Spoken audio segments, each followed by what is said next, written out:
We often picture Neanderthals as strong. We see them hunting mammoths in the snow. And they seem tough, almost unbreakable. But they were made of flesh and blood, just like us. They got sick, they felt pain, they grew old, and their bodies wore down. Looking at their bones, their teeth, and even their DNA gives us a window into their health. It's like reading a medical chart written over tens of thousands of years. It tells a story of a hard life, full of suffering, but also a story of resilience and care. The most common problem Neanderthals faced was simply the wear and tear of a physically demanding life. Think about what they did every day. They walked long distances over rough terrain. They hunted huge, dangerous animals with spears, not long-range weapons. This meant getting up close. It was a full contact sport, and the animals fought back. They processed hides, carried heavy loads of meat and wood, and built shelters. All this physical labor, from a young age, took a toll on their skeletons. The evidence for this is widespread. The disease we see most often in their remains is osteoarthritis. This is the degenerative joint disease many people get today as they age. But Neanderthals often show signs of it much earlier in life and in a more severe form. Their vertebrae are a common place to find it. You can see bony growths called osteophytes where the cartilage has worn away and the bones have started to grind against each other. This would have caused chronic back pain, stiffness, and limited mobility. Imagine trying to chase a deer or carry your child when every step sends a jolt of pain up your spine. It wasn't just their backs. Their shoulders, hips, and knees also show severe arthritic changes. The shoulder joint of one individual from La Chapelle aux Saints in France was so worn down that he would have had great difficulty raising his arm. This wasn't a rare case. Almost every adult Neanderthal skeleton we have found shows some degree of osteoarthritis. It was a constant grinding reality of their existence. The cold, damp climates they often lived in would not have helped. The pain was likely a daily companion for most adults. Beyond the slow grind of arthritis, there was the constant threat of sudden, violent injury. Neanderthal skeletons are littered with heel fractures. Broken bones were incredibly common. What's fascinating is the pattern of these injuries. One study compared the injuries of Neanderthals to modern groups of people. They found the closest match wasn't to construction workers or fighters, but to professional rodeo riders. Rodeo riders also deal with large, unpredictable animals at close quarters. Neanderthals have a high number of head and neck injuries. This suggests they were being thrown, kicked, or gored by animals like woolly rhinos, bison, or giant elk. We find skulls with healed depressions from blunt force trauma. We find broken arms, ribs, and legs. A broken arm, like the one found on an individual known as Shenadar 1, would have been a serious problem. He suffered a crushing blow to the right side of his body when he was young. His arm was fractured in multiple places and never healed properly. It just withered away, useless for the rest of his life. A broken leg was even more dangerous. Without the ability to set bones properly or use a cast, it would have healed poorly, if at all. The person would be unable to walk, hunt, or flee from danger. In many cases, an injury like that could be a death sentence. But the fact that we find so many healed fractures tells us something profound about Neanderthals. It tells us they didn't just abandon their injured. The case of Shenadar 1 from Iraq is one of the most powerful examples.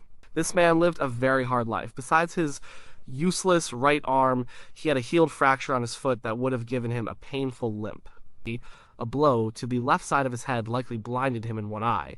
And to top it all off, bony growths in his ear canals suggest he was severely deaf. Here was a man who was partially blind, deaf, could only use one arm, and walked with a limp. He was not a productive hunter.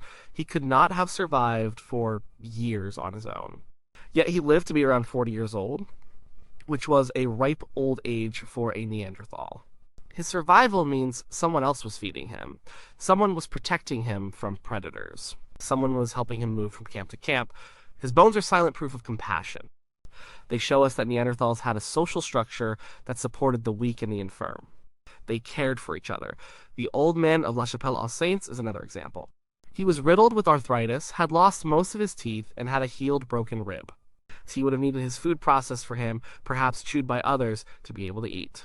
This isn't the behavior of brutish beasts. It's the behavior of a caring family.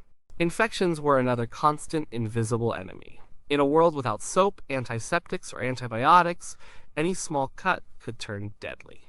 A gash from a flint tool while butchering an animal, or a puncture wound from a thorn, could easily get infected. Bacteria would enter the wound, leading to abscesses, fever, and sepsis. If the infection reached the bone, it could cause osteomyelitis, a painful condition where the bone itself becomes infected.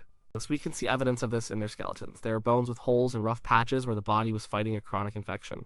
Dental health was also a major source of pain and danger. Neanderthal teeth were used as tools, not just for eating. They used their front teeth as a sort of third hand to grip hides or sinew while they worked on them. This led to extreme wear. Sometimes their teeth were worn down almost to the gum line.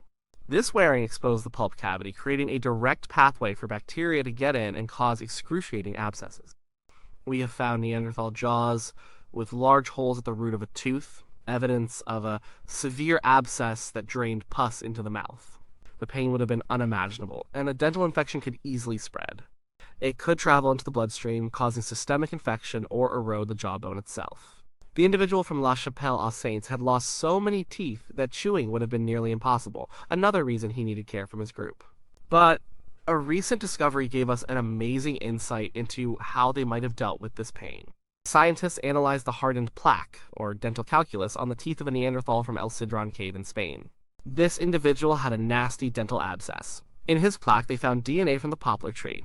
Poplar bark contains salicylic acid, the active ingredient in aspirin.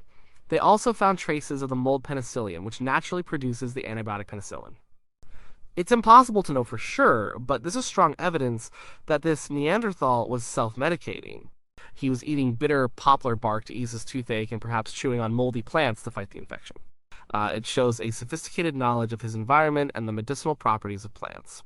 Beyond bacterial infections, Neanderthals almost certainly suffered from viruses and parasites. While viruses don't leave direct traces on bones, genetics gives us clues. We know that modern humans and Neanderthals interbred. When our ancestors moved out of Africa and into Neanderthal territory in Europe and Asia, they would have exchanged pathogens. Our African ancestors would have carried viruses and bacteria that Neanderthals had no immunity to. And Neanderthals would have had their own set of local germs that were new to modern humans. This exchange could have been devastating for both populations, causing epidemics much like when Europeans brought smallpox to the Americas. Some scientists believe this pathogen exchange might have even contributed to the eventual decline of the Neanderthals. We have more direct evidence for parasites. Fossilized feces known as coprolites have been found at Neanderthal sites. Analysis of these coprolites from the El Sidrón site in Spain revealed the eggs of several types of intestinal parasites, including pinworms and whipworms. These parasites would have been a chronic problem contracted from drinking contaminated water or eating undercooked meat. A parasitic infection would constantly sap a person's energy and nutrients, leading to anemia, malnutrition, and a weakened immune system, making them more vulnerable to other diseases. The health of children is another sad but important part of the story. Growing up as a Neanderthal was incredibly difficult. Their teeth tell us this very clearly.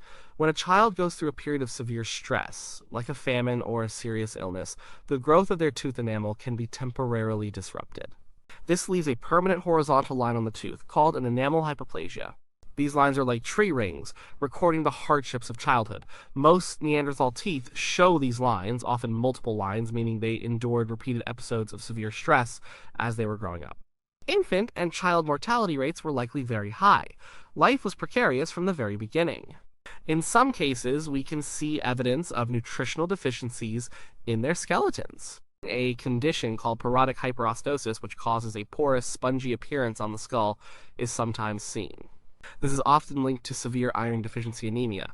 The anemia could be caused by a lack of iron-rich food in their diet, or it could be the result of chronic blood loss from parasites or frequent infections. Cribra orbitalia, a similar porousness in the bone of the eye sockets, is also found and linked to the same cause. These conditions show that even with their skill as hunters, there were times when getting enough nutrition was a struggle. Genetics has opened up a whole new field of Neanderthal paleopathology. By sequencing the Neanderthal genome, scientists can look for genes that might have predisposed them to certain conditions. For example, we know that many modern humans of non-African descent carry some Neanderthal DNA. Some of these genes are beneficial. They are related to our immune system and may have helped our ancestors fight off the new diseases they encountered in Europe. But other inherited genes are linked to modern health problems. Neanderthal gene variants have been associated with a higher risk for things like type 2 diabetes, Crohn's disease, lupus, and even depression. A particular cluster of Neanderthal genes has been shown to be a major risk factor for severe symptoms from the COVID-19 virus. Of course, these genes weren't necessarily bad for Neanderthals. A gene that promotes faster blood clotting would be great if you're constantly getting wounded by animals. But in a modern sedentary lifestyle, that same gene might increase the risk of dangerous blood clots and stroke. Their genetic legacy is a mixed blessing, a reminder that genes that are advantageous in one environment can become a liability in another. Finally, there is evidence for other, less common diseases. It was long thought that cancer was a modern disease, a product of our industrial environment and longer lifespans. But in Krapina, Croatia, archaeologists found a Neanderthal rib bone with a fibrous dysplasia tumor. This is the oldest human tumor ever found. It shows that Neanderthals did get cancer, though it was likely rare. Most of them didn't live long enough to develop the age-related cancers that are common today. Well, there is even a case of possible environmental poisoning. At the El Sidron site, Neanderthal remains showed evidence of having been exposed to lead and other toxic heavy metals.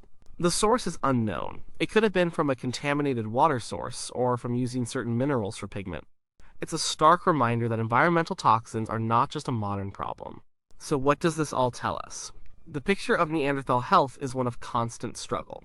They lived with chronic pain from arthritis. They suffered violent, life-threatening injuries. They were plagued by infections, parasites, and periods of starvation. Their children faced a difficult and dangerous path to adulthood.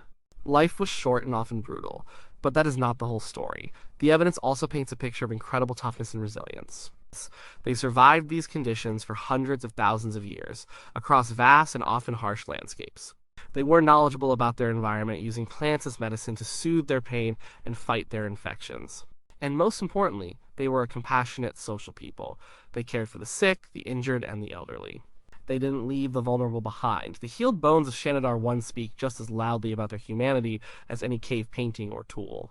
Studying the diseases of Neanderthals does more than just satisfy our curiosity about the past.